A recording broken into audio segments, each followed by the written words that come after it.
Thank you. I want to welcome everyone to our program this afternoon with Jonathan Conricus. It's just taking a few moments for people to log on, so I'll give you just a moment. As people are logging on, I'm going to take this opportunity to introduce our speaker, but also to take a moment to introduce the Zionist Rabbinic Coalition. And we have with us almost 100 individuals who are participating. If you have any comments or questions, please do feel free to put them into the chat room. The Zionist Rabbinic Coalition, for those of you who do not know, is the multi-denominational and nonpartisan collective voice of Zionist rabbis. We strengthen our connections between Israel and the diaspora by combating and we combat anti-Semitism, especially when it masquerades as anti-Zionism, through collegial support, constructive discourse, education, and advocacy. In that context, we are very pleased to present today's program with Jonathan Conricus. Jonathan is known to many of us as having served in the Israel Defense Forces for 24 years as a combat commander in Lebanon and in the Gaza Strip. Recently retired as a lieutenant colonel, is recognized widely as a foreign relations expert, having experience with the United Nations and as an international spokesperson, experience with social media and public diplomacy efforts. Jonathan became familiar to many of us with his work as a spokesman for the IDF during its ongoing war with Hamas, and is currently a senior fellow at the Foundation for the Defense of Democracy, which is here in Washington, focusing on the Middle East. Jonathan, thank you so much for joining us today. Thank you, Rabbi. A pleasure to be here. Thank you. Wonderful, wonderful. And let me start off. I want to talk about your experience, which during as spokesperson during the war. If I can just ask, and we can go back, and then we're going to get straight to what's happening today to understand that. But as an opening question, just what was that like being a spokesperson? I mean, the soldiers were on the front lines, but you were on the front lines as well. Just as they were being attacked, there are times you were being attacked, whether it was by BBC or CNN or the New York Times or elsewhere. Can you share with us a little bit what that experience was like, what how you felt, what surprises you encountered, how you were really just constantly having to, I guess, hold your cool on occasion. Just share with us a little bit about how that experience, please. Yeah, on the 7th of October, first of all, I'd like to take the opportunity and thank you for organizing this. I believe that my mission currently in life is to do things like this, to be a shaliach for Am Yisrael and to speak on behalf of the people and the country, even though I am not officially appointed by anybody, and I'm speaking on my own behalf. I do work for FDD, which is an excellent organization full of very smart people who do lots of smart analysis and work. So I'm amongst them. I have access to IDF information and other Israeli sources of information, but I don't speak on behalf of the government or the military anymore. But I do see it in a bigger, emotional sense. I feel myself as this is my job now, and therefore I want to thank you, Rabbi, for organizing this. The 7th of October, of course, caught me, like most Israelis, by surprise. And I won't go through all the events of the day, but by evening, I was in uniform, presented myself to the IDF spokesperson unit, and told my friends there that I am volunteering to do the night shift. I'll do the night shift because nobody else wants the night shift. It's very important, but it's very important for the guys who are in regular service. And I, at the time, was a civilian, a guy who had done the job for 4 years, and I knew what the job entailed. And I knew that the guy in charge, the current IDF international spokesperson, would need to sleep at night. And unless he would have someone with the experience and knowledge that I had, he wouldn't be able to, because he'd be constantly interrupted and dealing with things throughout the night as well, because the media never sleeps and action never sleeps, whether it's dark or night or day. And therefore, I volunteered to do the night shift. I didn't know when I volunteered to do that the extent. I didn't assess the extent and the amount of interviews that I would be doing for the coming 3 months. There were nights where I did more than 40 interviews in major networks and briefings, radio, podcasts, but mostly TV interviews for CNN, MSNBC, Fox, Newsmax, News Nation, PBS, ABC, all of the big American networks, and of course BBC, Canadian TV, and Australian TV. And of course, according to the nighttime in Israel would be during the morning broadcast here. No, nighttime in Israel would be afternoon. In the US, 5, 6, 7, 8, 9, 10 p.m. And it would be morning hours in Australia and India. So I did lots of Australian and Indian TV as well. But what Americans saw was, of course, CNN and American TV, the various American networks. And I did a lot of social media briefings, IDF updates. I would do them towards the end of my night shift, 5 a.m., 6 a.m. Take the initiative and just start giving a daily summary of what had gone on during the last night, what Israel was doing, what we were facing, our successes, our challenges, and basically communicating our version of events to people who wanted to listen. And I would do that on the IDF's official social media channels, Facebook and Twitter and the others. So in terms of experiences and feelings, it is a battlefield. You don't get killed and you're not fired upon, but you are under attack and you are fighting and you are part of the act of war. It is information warfare. It is public affairs, and it is part of the very important efforts that the IDF is doing. The most important and the basic effort is, of course, the combat on the ground done by the brave men and women of the IDF, who have been fighting relentlessly for more than 10 months in very difficult conditions. And then there's the additional efforts of media. It was challenging. It is challenging. It is to face constant bombardment of questions, allegations, falsehoods, and basically regurging of enemy narratives in nicely put English, but really questioning the very basic legitimacy of Israel to exist and for Israel to defend itself. And there were times when after 20 or 30 interviews, I felt overwhelmed by the amount of criticism, thinly veiled anti-Semitism, hatred, patronizing questions, etc., towards Israel. And there were nights where I had to watch Hamas videos of atrocities to remind myself what it is that we are facing and why we need to stay strong, resolute, and totally focused on defeating the enemy. And that helped me to center myself and to harden myself and to deal, I think, more effectively with questions and allegations and bias that was coming our way. For me, it was relatively easy because I'm a reservist. I don't have any, political aspirations, and I don't have many military aspirations. I'm a lieutenant colonel, and that's what I will be. So I didn't really care very much if senior people were happy with how I was answering questions or if they weren't happy. I felt that I was doing a service for Am Israel, and I felt that my role as a soldier in information warfare in this battle was to present a professional, composed, and in control face of the IDF to the world, to speak of our moral values, to speak of our commitment to law and Jewish values and Israeli values and democracy, the rule of law, international law, to speak of the necessity for us to fight and defend ourselves and to do what we do in this horrible war that we didn't start and didn't want, and to fend off attacks.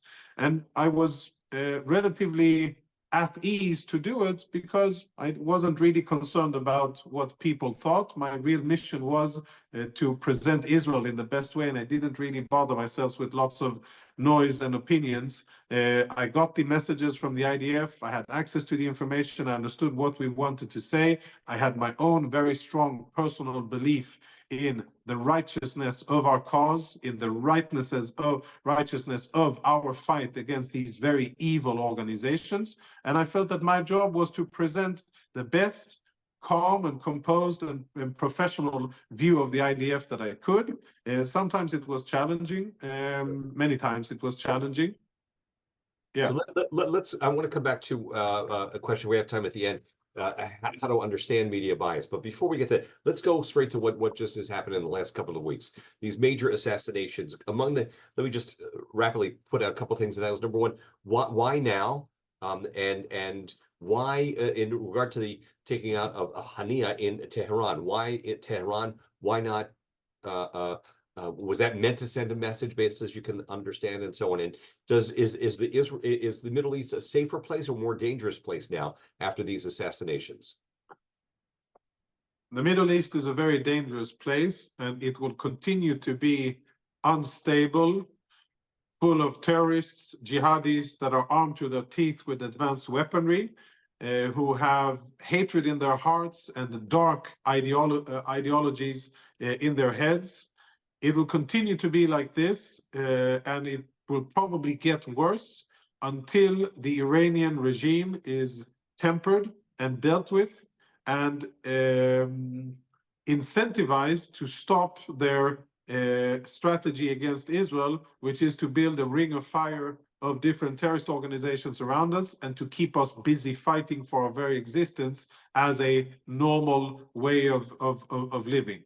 And as long as we don't force the Iranian regime, which is the source of instability in the region, as long as we don't force them to change their strategy, and the way that you force an enemy to change your strategy is through consequences, through pain, and to losses and to prices paid in blood and in money and in infrastructure and in political capabilities.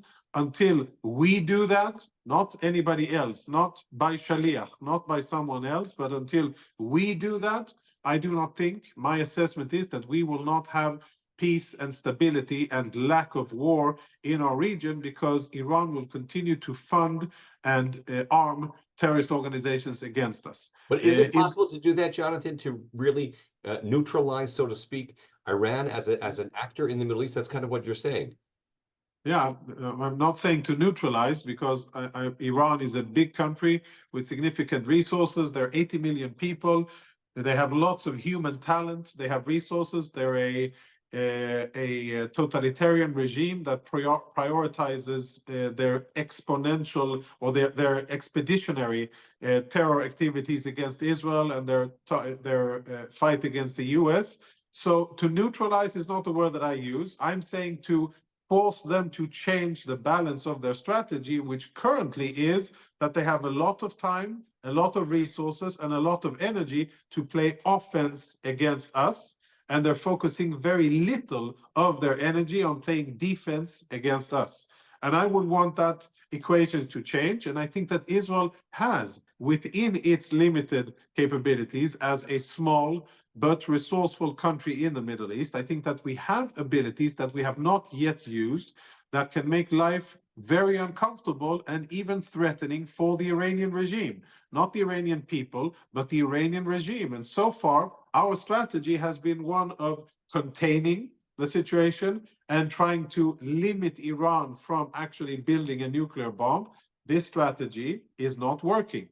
And the Iranian strategy of encircling us in a ring of fire and building terror organizations and funding them and arming them to fight against Israel relentlessly, sadly, is working, and it is harming us, and it is doing good for the Iranian general foreign policy. That needs to change. So one of the things we hear here, Jonathan, is that to avoid an escalation, it almost sounds as if avoiding escalation is just kicking the can further down the field, according to what you're saying. It doesn't really accomplish anything.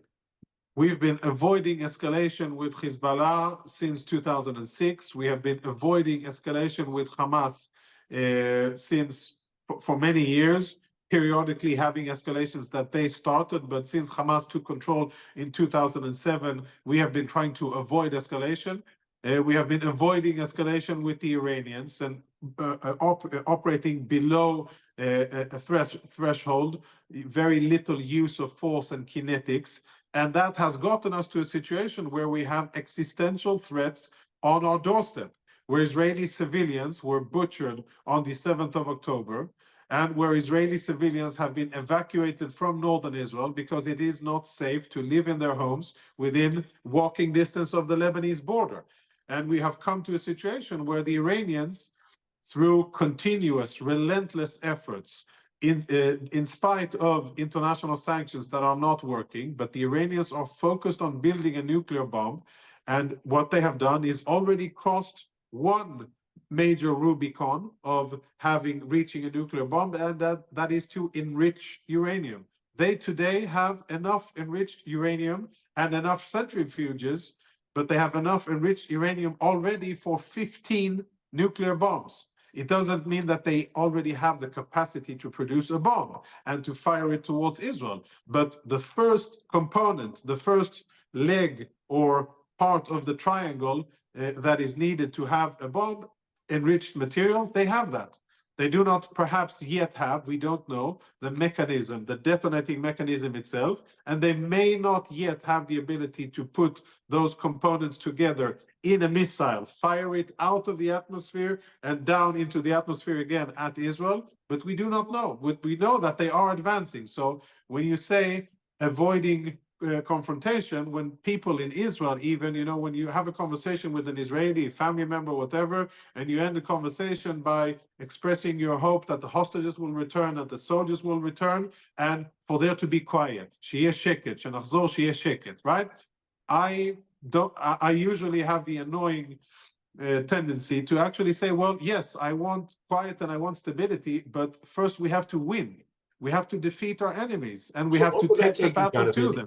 As it is right now, we know it's anywhere from 60 to 80,000 people have been evacuated from the north. It's going to come up on another year in terms of the school children, in terms of the economy, in terms of the people, in terms of their lives, and the difficulties and the tension that exists right now.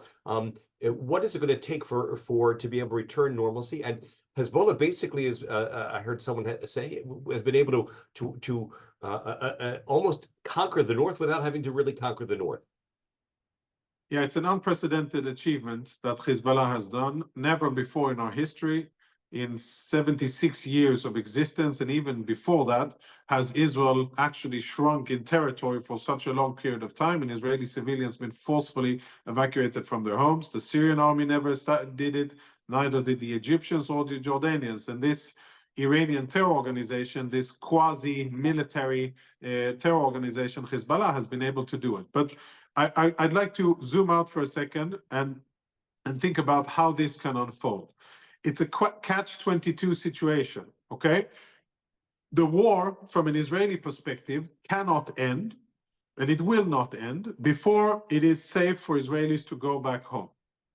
We cannot end the war without Israelis going back home and Israel reclaiming full sovereignty of northern Israel up until the last square inch of Israeli soil, which, by the way, there's no international dispute about those borders. They are internationally recognized, even by the UN, from May 2000, and they are within all partition plan from 47, 48, armistice line from 49. They are Israel by every way, by the book, kosher border. So there's no land issue. There's no, this isn't Judea and Samaria, and it's not the Golan Heights. None of that nonsense.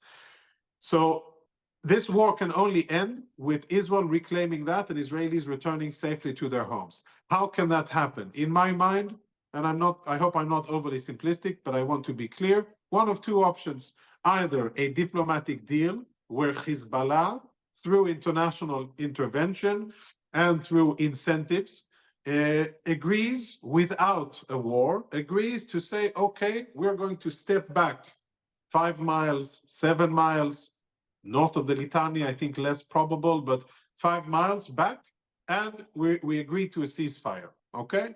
If Hezbollah does that, and they move back, then maybe Israelis will be safe enough to return home because they will be outside of the range of an October 7 kind of style of attack on Israel, like Hamas did to the kibbutzim around the Gaza Strip. So the enemy will be far enough away. That will not leave Israel safe from Hezbollah's weapons. Hezbollah will still have 150,000 rockets and missiles. They will still have thousands of drones. They will still have lots of enemy capabilities that are basically nation-state capabilities. It will just allow Israel to say, okay, for now we end the war. That's one way it ends. Second way that it ends, it is through Israel forcing its way and creating that reality on the ground by fighting Hezbollah, by killing operatives, by destroying infrastructure, and by inflicting suffering and a heavy price on Hezbollah and on the Lebanese state, and I emphasize, and on the Lebanese state and on people in Lebanon, okay? It has to be something that hurts and extracts a price from Lebanon in order for Hezbollah to say, okay, I get it, I go back. And it has to end anyhow with some kind of an agreement, either with military action or without military action, but a situation that just says, okay, ceasefire in Gaza, and Hezbollah says, okay, ceasefire here as well, without an architecture that allows Israelis to go back to their homes with safety guarantees that we agree to.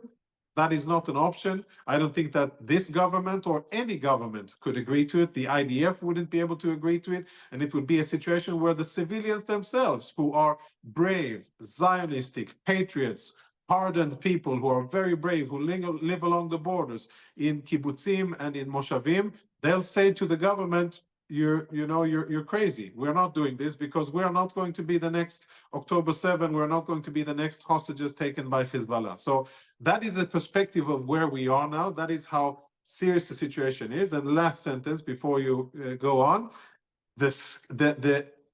what's at stake is so much bigger than what we have dealt with against Hamas in Gaza. It's almost incomparable. Hezbollah is at least 5 times more powerful than Hamas ever was, all across the board when it comes to military capabilities. And Israel knows that. Hezbollah knows how powerful Israel is. We both have a good understanding of our offensive and defensive capabilities.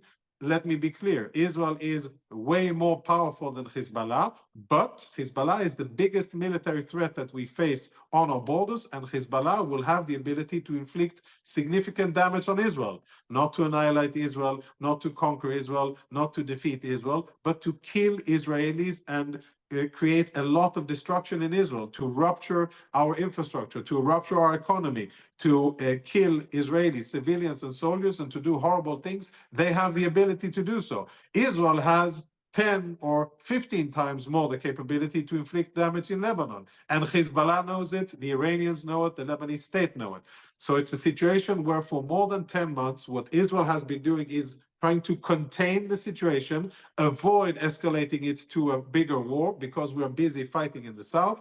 But strategic picture, big picture, this situation of having Iranian proxies on our doorsteps within running distance of Israeli civilians and with the ability to decide if they do an October 7th style attack is not something that we can agree to have. Therefore, this war can only end with them away from our borders. How we achieve that, that's the big question. So obviously the attention on the north is extremely important, but you touched upon the south, and I'm trying to incorporate some of the questions I'm getting from being sent in as well. But how are things going in the campaign against Hamas in Gaza? What do you anticipate? When will we hear that? Okay, victory has been achieved and things like that. How are things going? And also, if you could comment on the new leader of Hamas, who is of course Sinwar.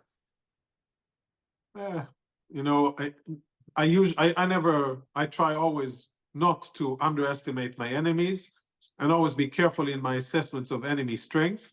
But it was, I think, not very impressive of Hamas to appoint Sinwar. I think it shows a lot of weakness and that a dwindling of the available senior personnel, much of it as a result of Israeli assassinations, which are tremendous and very important.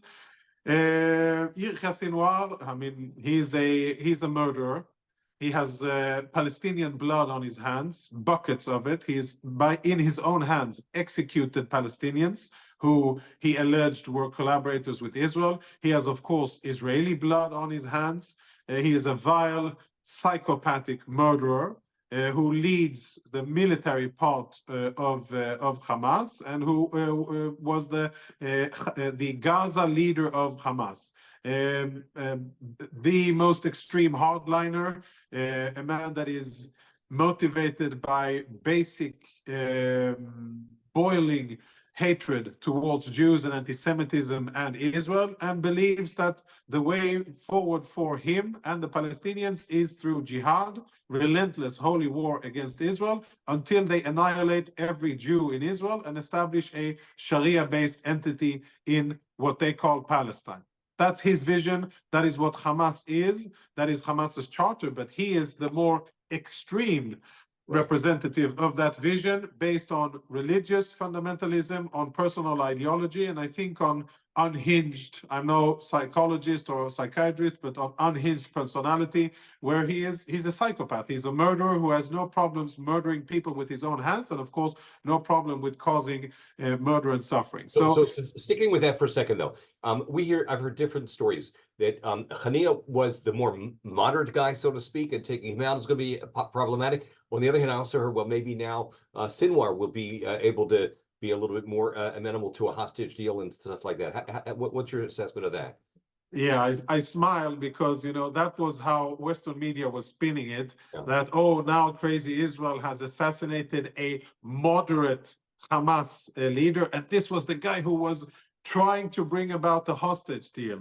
Utter, complete nonsense. He is, yes, on a scale of lunacy and radical extremist, he may be less extremist than Yahya Sinwar, because he's been living the grand life in Doha, in Qatar, in 7-star hotels, and getting fat and rich on Palestinian blood and Israeli blood and Qatari money.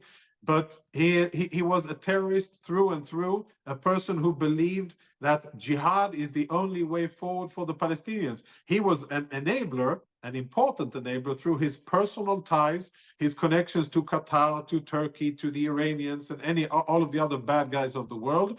And he was an enabler of Hamas. He was one of the planners and the architects of October the 7th. He was a supporter of October the 7th. He enabled it to happen through his ties with Iran and Qatar, the money that he created, and the weapons that he helped procure and give in and provide into Hamas. So to present him as a moderate is just complete and utter nonsense. It's whitewashing of a terrorist. It's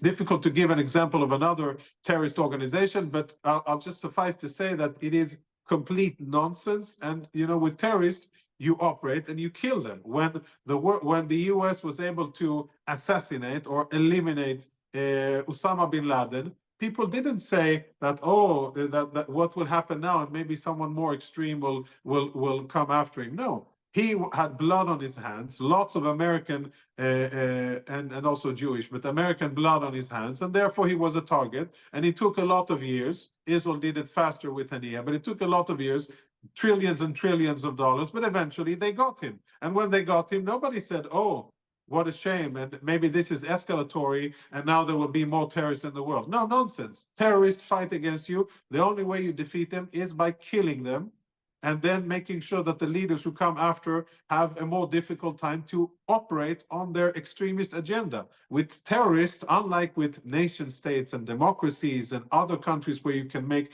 agreements with and you can negotiate, with terrorists you don't negotiate. You don't negotiate with ISIS. You don't negotiate with Hamas. You don't negotiate with Boko Haram. You don't negotiate with Al-Shabaab. So in that context, then, can you assess for us what's your current understanding of how things are going with the war against Hamas in Gaza, coupled with the amount of battalions and or that are remaining, and or the number of casualties that have been on the part of the terrorists, how much of their forces have been depleted, and then of course within the context of the release of the hostages as well.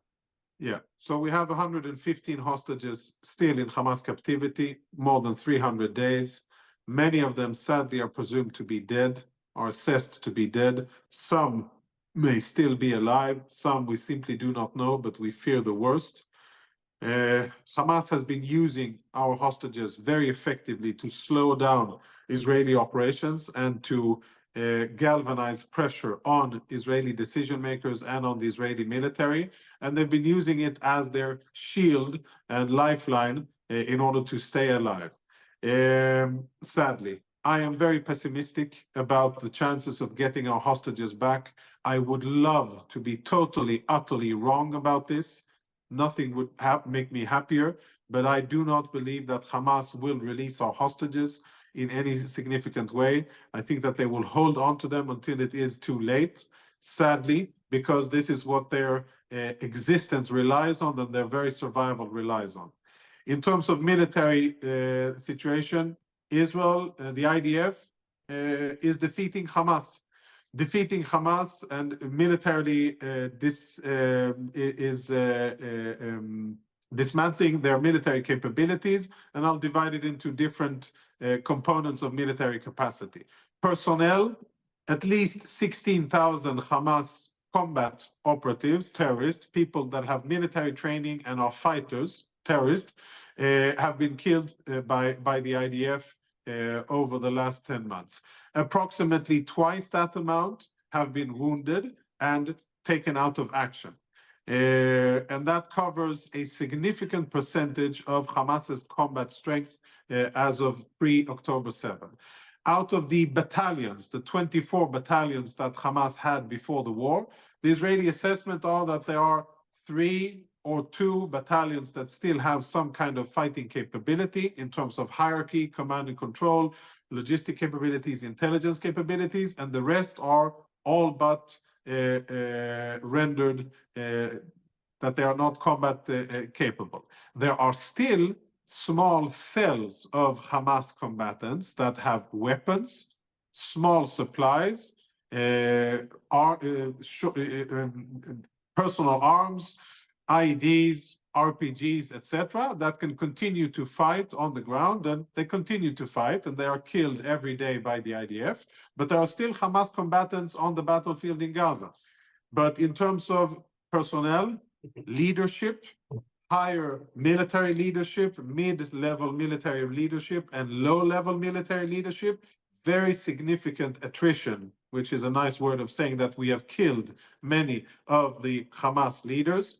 Brigade commanders, battalion commanders, most of them have been killed, and also their deputies have been killed.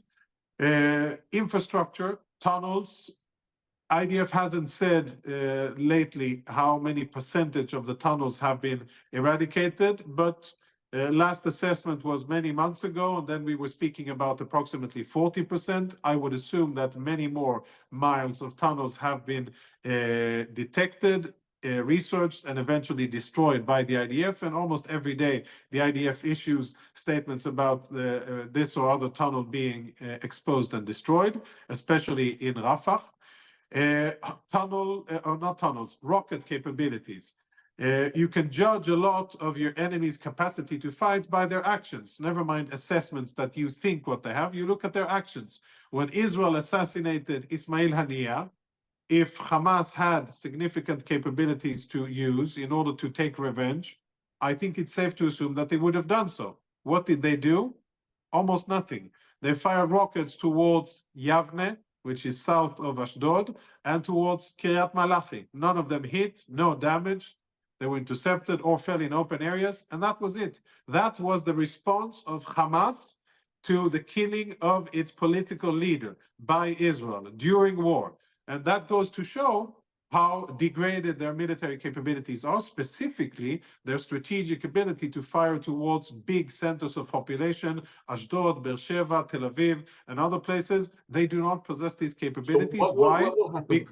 Go ahead. Because they have been degraded. These capabilities, the rockets have been struck, the launching areas have been struck, the tunnels, the weapons depots have been struck, and also the IDF has destroyed a lot of their manufacturing, a lot or almost all of their manufacturing capabilities. And what the IDF is doing now, with this I'll end, what the IDF is doing now is dismantling their logistics supply and the tunnels under Rafah, making sure that even when the war ends, and even if there will be a nucleus of Hamas in Gaza, which there likely will be, they won't have the ability to import weapons from Iran through Egypt with the willing assistance of Egypt. They won't have the ability to do so because the tunnels will have been destroyed and there's no way in. So obviously, you know, the IDF has been doing an unbelievable job in terms of dismantling the ability of Hamas to be able to launch attacks and so on and so forth. But do you see them waving a white flag at some point? How's this going to end? And then we'll go back up to the north as well. I think it will end with a dead Sinwar. That's how it will end. When Israel will be able to assassinate him, that's when it will end. Because in terms of military achievements, accumulative military achievements on the ground, I think Israel has already reached and is getting very close to the accumulative effect. Now what needs to do is to break the enemy's will to fight, and that I think can and will be broken by also assassinating Sinwar. Is that possible? Yes, it is possible. Many people didn't think that it would be possible to eliminate Mohammed Def or Fuad Shukr or Hania or many of the other terrorists who are no longer going to be killing Jews or Americans because they are dead, because Israel eliminated them, whether it was in Beirut, in Tehran, in Gaza, or in Damascus or in other places. And yes, Jonathan, it will happen. Is there any sense, you just listed, the all-star terrorist list, so to speak. Is there any sense on the part of some of these leaders like, hey, you know what, maybe I might be next. Maybe I might want to think about a different pursuit. Maybe I go into insurance business instead, or export import or something instead of being a terrorist. Is there any sense that there's a recognition on the part of some of the leaders about this? As far as I know, negative. And as far as the understanding, the limited understanding I have of Yahya Sinwar's thinking, I'm no expert on him, and I'm no expert on other senior terrorists. I haven't, spent years analyzing their psyche and their actions and statements. But just from my unsophisticated assessment, I think that that's a very low chance, because Yahya Sinwar is a committed through and through terrorist. He is a believer in jihad. He believes that that is the only path forward, and in armed struggle against Israel. He calls it resistance, but it's armed struggle and terrorism against Israel. And I think it would be very difficult for him to do something that allows him to stay alive, or just to save himself and stop the war without having achieved anything, and basically having brought ruin on Gaza. So sadly, it would have been great if that pragmatism existed. Then I'm sure that he would have waved a white flag months ago when he saw how Gaza is being decimated, how Palestinians are suffering, how his military is being decimated. But that is not the way he thinks, and that is not their priorities in life. I know on some level, the pro-Hamas anti-Israel demonstrations taking place in America and Europe and around the world, interestingly, almost every place except for Arab countries. Does that give them a little bit more oxygen, or keep them going a little bit more? I think in the beginning it was very important. And I think that in the time when they could still, communicate, send out fancy videos of them killing Israelis or killing Israeli soldiers. And in the beginning, when they were still tough and full of testosterone, then maybe it was empowering for them to see these Iranian stooges around the world supporting Hamas and supporting Palestinian terrorists around US cities or in Europe. I don't know how important it is today. I don't know how influential it is today, because fact of the matter is that Israel is defeating Hamas. And I think no level of craziness on American streets or on European streets can change that matter. Yes, they can scream and desecrate American symbols and European symbols, and they can burn American and Israeli flags, and they can say the most atrocious things. It won't change the matter that the IDF is tachless on the ground and below the ground, defeating Hamas, and IDF won't stop until they're either dead or they surrender. And, so one last question in regard to the Hamas Gaza front before we go back up to the north there. Is the role of Egypt in all of this at all surprising, in terms of allowing the weapons to come in and so on, and that they've played in this? Yeah, it's easy to say, to point the finger at Egypt. I don't blame them. They do what they do to serve themselves. Of course, they do horrible things to Israel. Of course, they are ungrateful for our very generous support of their issues when we provide air cover intelligence for them to fight against Islamists in the Sinai Peninsula, when we help them with international relations, when we help them with US relations. They are ungrateful for it, but I don't blame them for being as horrible as they are. And let me be clear, they have been absolutely horrible. They have been cynical beyond, I think, beyond precedent or compare. They are using the suffering of Palestinians to advance their own foreign policy. They are using the flow of weapons. They were using the smuggling and the flow of weapons from Iran through Sinai into Gaza as a way of controlling Gaza and as a way of advancing themselves. They benefited strategically at the national level. They benefited from the fighting in Gaza between Hamas and Israel. They allowed weapons in, which is the main facilitator for Hamas to fight. And then when fighting erupted, they came in and negotiated ceasefires and collected international diplomatic credit for doing so, cynically. They did not provide humanitarian solutions and assistance to Palestinians. They did not agree to Israel's request to evacuate, a humanitarian evacuation out of Gaza of Palestinians into a temporary location in Sinai so that civilians wouldn't be hurt by the fighting. And they blocked the border, and they basically supported Hamas's strategy of having human shields in Gaza. So, but I'm not surprised. And nobody really points this out, by the way. They've gotten a free Nobody points this out, and that's where I'm getting to. I don't blame them. They do what they do because they don't face consequences. They don't face consequences from Israel, and they don't face consequences from the US. And I blame my government, my prime minister, and the previous prime ministers, but my prime minister, my defense minister, my chiefs of staff, for being soft on Egypt, for failing to produce a coherent national strategy that serves Israeli interests, not Egyptian interests or American interests, but Israeli interests against Egypt, and for standing up and for failing to stand up to Egypt and say, this is not acceptable, that the tunnels are open, and we know that they're open, you know that they're open, and your generals are getting rich on kickbacks from gun runners about it. The fact that that is happening and Israel didn't put down its foot, and that the prime minister didn't put down his foot and do something about it, is a tremendous strategic failure, one that is a direct link to the horrible failure of October the 7th. Without this failing, lacking Israeli strategy regarding Egypt,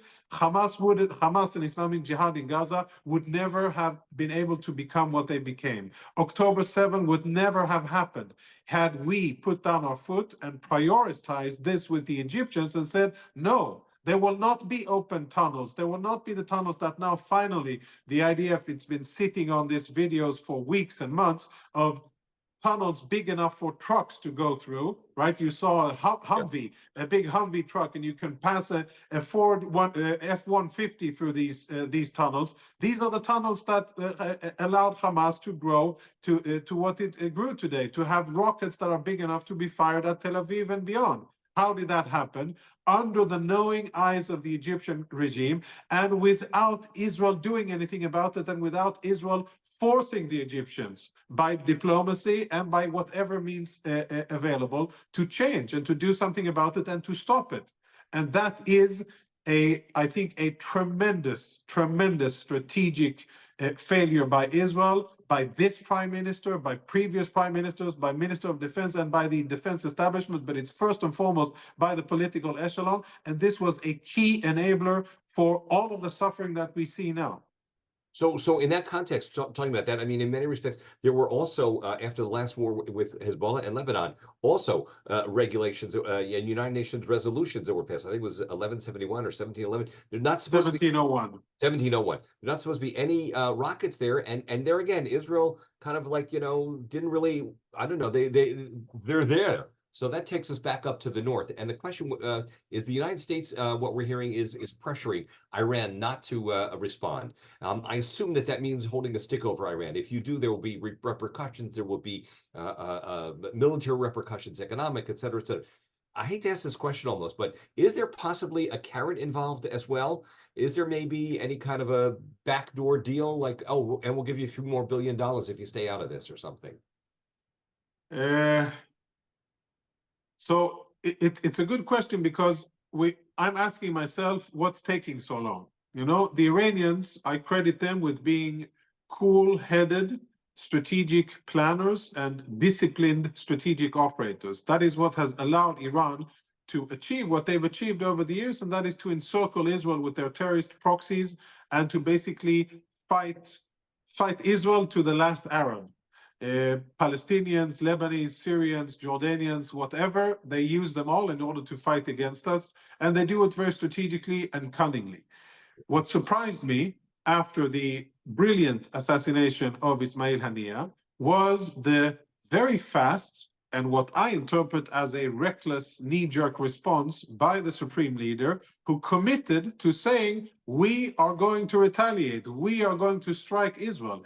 For me, as someone who's been looking at the Iranians and learning and listening about them for years, not an Iran expert, but someone who's been, busy fighting the Iranians, for me, that was very out of character for the Iranians, because they usually have a cup of tea or cold water and they think before they say and commit to fight. And it was surprising that it came out from the supreme leader. Why was it surprising? Because now they have to.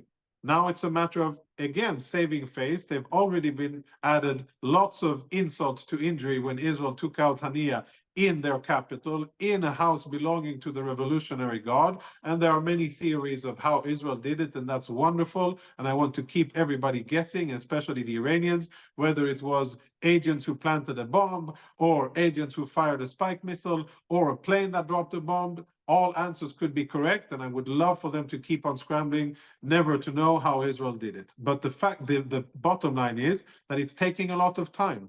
My assessment is that they are busy, and I tweeted about it, that they really are now thinking, okay, if we do strike against Israel, then it will have to be something that is bigger than what they did in mid-April, when they fired about 260 missiles, rockets, and drones towards Israel. Hezbollah added another 50, so we say more than 300 in total that night. But Iran actually fired about 250. They will have to do more, because then it was a complete belly flop. If they don't do more, then it'll be another belly flop and another insult and another show of impotence for the regime. And that's not good. That's not good in terms of internal stability, prestige, etc., etc. If they do more, they risk really hurting Israelis, killing civilians, killing military, and then Israel will retaliate. And they know that Israel has the ability to retaliate, and to retaliate well and hard and fast against a very wide range of targets. If the Iranians strike civilian targets in Israel, Israel will retaliate against dual-purpose targets in Iran. Ports, infrastructure, electricity, whatever. And Israel has signaled it very clearly. So this might be a case of another shady deal, that money is being promised to the Iranians, or sanctions relief of the non-existing ineffective sanctions that are still officially in place, which the Iranians are effectively undermining by exporting oil and petrochemical products directly to China, to Russia, and to India and others. But there may be some shady deal behind the scenes. But I think that actually what's more at work is perhaps the Americans telling the Iranians, listen, the Israelis will go crazy on you, and we won't be able to hold them back. And what the Israelis will do is strike your infrastructure. They'll strike your ports. They will strike your oil refineries, and you won't be able to export oil and continue to fund your terrorists. Do you want that? Then that I think is more of what's happening, and maybe not so much of a carrot. It's more of a stick situation, but I don't know. That's only my assessment of it. But it is interesting to see that they are taking their sweet time, and I do not think that it is because they're planning. I think that they are, or having some tremendous strategic surprise.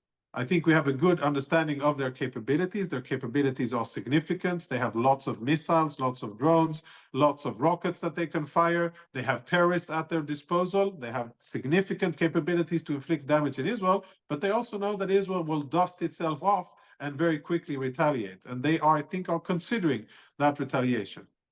So in that context, then, of an Iranian response or non-response, what's the situation for people in Israel? Having spoken with people, certainly there's a sense of the potential for impending doom, and what may happen. People are living, waiting for that other shoe to drop, so to speak. Yes, I think that the Rubicon of fear was crossed in April, where people, waited. The Iranians attacked. They did a serious attack, not all out, but they fired a lot. And it was successfully intercepted by a coalition of Israel, the US, UK, and France, and with the active support of two Arab countries, Jordan and Saudi Arabia. By the way, unprecedented that Arab countries help defend Israel. Beautiful. So I think that the Rubicon of fear has been crossed, but of course, Israelis are wary. They're wary of a coming missile attack and drones, etc. But they're also very, very concerned about what Hezbollah will do. And, we haven't spoken about it here, but I'm sure people are aware. Israel, in about 12 hours, assassinated the #2 guy in Hezbollah in Beirut, close to his home in their headquarters, and we assassinated Hania in Tehran. Fuad Shukr, the senior Hezbollah guy who was eliminated, was a very important person, and he's not someone who Hezbollah can say, okay, well, we can overlook that. No, Hezbollah will respond, and it's part of the same situation, only more of the attention is focused on what Iran will do directly from Iran, but what Iran will do is also indirectly through Hezbollah, and separately, Hezbollah has a score to settle with Israel because we killed a senior commander of theirs. So that is very concerning, and Hezbollah has, as I said before, a lot of firepower and the ability to fire thousands of rockets per day at Israel and to cause hundreds of casualties per day in Israel. That's the scope what we're talking about. So no light issue at all.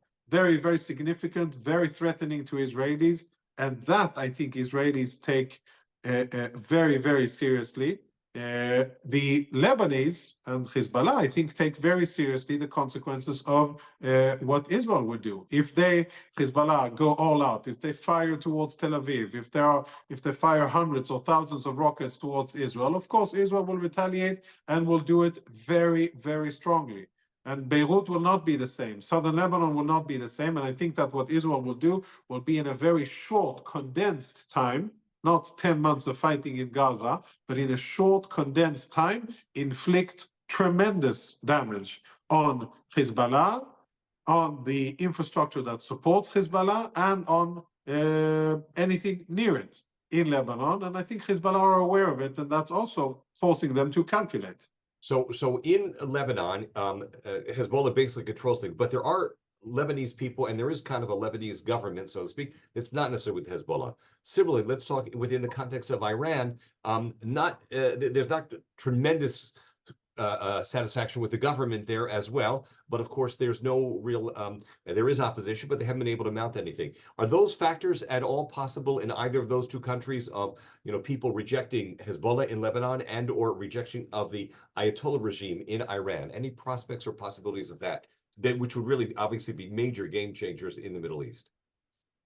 Yeah, in Lebanon, to be short and perhaps superficial, but bottom line up front, in Lebanon, I think that the chances of Hezbollah being overthrown or overpowered are extremely slim. They stand on very firm ideological popular support by the Shiites, and they are by far the most powerful armed entity in Lebanon. The military, the Lebanese armed forces are much weaker, and the Druze are weaker, the Sunnis, the Christians, nobody compares to their power. So sadly, until the day that they are ousted by their supporting population, the Shiites, and I don't see that happening soon, they have very strong support amongst them. I don't think that Hezbollah will be overthrown by any other party. They are, however, sensitive to the suffering of their constituents, not Lebanese people, not Druze, Christians, and Sunnis, but to Shiites. And if Shiites pay a heavy price, which means blood and destruction, if they pay a heavy price, Hezbollah is responsible. And Hassan Nasrallah is accountable for his action. He cares very little about the Lebanese state, but he does care about Shiites. And if there's a price to be paid there, then that is a consideration. Regarding Iran, I think that the tragedy is that they have not been getting international support. The brave Iranian men and women who have been fighting against the regime, standing up against this oppressive regime, have not been getting international support, and they've been fighting by themselves. And I think that is something that needs to change. And when I said in the beginning that we will not have stability in the region, we will not enjoy prosperity and lack of fighting, and we will not be able to significantly improve our military situation until the Iranian regime is forced to reconsider its strategy. Part of that is also to engage and to challenge and to stress the Iranian regime. And part of that is also by reaching out to brave opposition figures and civil rights people and people in Iranian society that are trying to stand up to the regime. A big task, not something that I think Israel can do alone, but I think something that Israel and the US need to get busy doing. And I really hope that that will, put pressure on the Iranian regime. And as I said in the beginning, they are playing offense with very little resources tied down in defense. We need to flip that equation and force them to play 80-90% defense, and to have them extinguishing fires and dealing with eruptions and dealing with protests and dealing with instability and things exploding and things happening all over Iran. That needs to be the situation, and not the other situation around. Well, Jonathan, this has been an unbelievable conversation. We've really covered a tremendous amount. I can't thank you enough. And for all of you who are participating, we thank you. We'll be sending this around as a recording because I know I want to hear it again in order to process. There was so much information here. And just to remind our colleagues, rabbis, that on Wednesday, September 4th, we have a special high holiday seminar in New York dealing with sermons for the high holidays, but not just that. We'll also be studying text with Erica Brown. The United Nations, Israel's United Nations Ambassador Danny Danon has been invited, and hopefully when he'll be arriving soon, we'll be able to join with us, as well as breakout networking groups for rabbis and colleagues to talk about how we commemorate October 7th, Simchat Torah, have difficult conversations with young people. So please join the Zionist Rabbinic Coalition conversation in New York. And Jonathan, thank you tremendously. Maybe we'll have to try and schedule another time to do this again. And hopefully we'll see that white flag coming out of Hamas and held in Sinwar's hand, or if not in his hand, by someone else, because he won't be around. So thank you. Be'ezrat Hashem, we will. Be'ezrat Hashem, we will. And there is one way forward, and that is to win, to defeat our enemies, to stand strong, to keep on fighting on all fronts until they give up, until they surrender, and we get to dictate the terms for the future prosperity and safety of Am Yisrael in Eretz Yisrael. That is what we need. And we need rabbis and congregants to be able to take that strong stand of support, which is what the Zionist Rabbinic Coalition is all about. So, Toda Rabah to you. Thank you, Rabbi. Kol Tuv. Thank you. Bye-bye. Thank you. Bye.